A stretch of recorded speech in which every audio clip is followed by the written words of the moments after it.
morte, revelando-se a nós. Quando a dor machucava,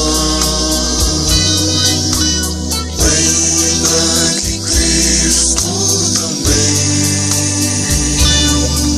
sofreu por você, sem culpa, sendo nós pecadores, para nos salvar.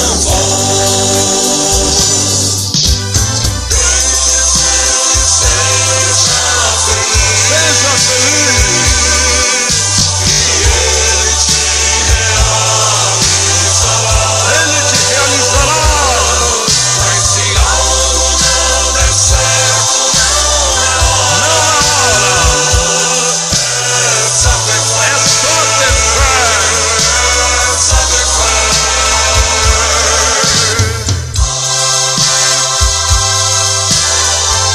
Invoca a misericórdia de Jesus com todas as tuas forças e Ele te ouvirá.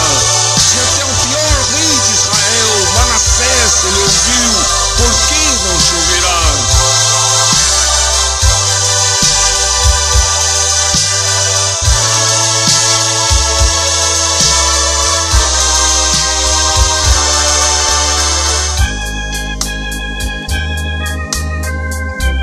Não existe bem maior que alguém encontrar a reta de chegar a Deus.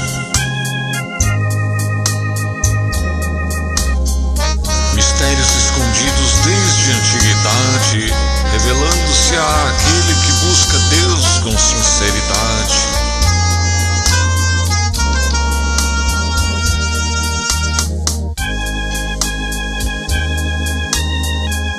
Quantos se perdem nas abominações deste mundo?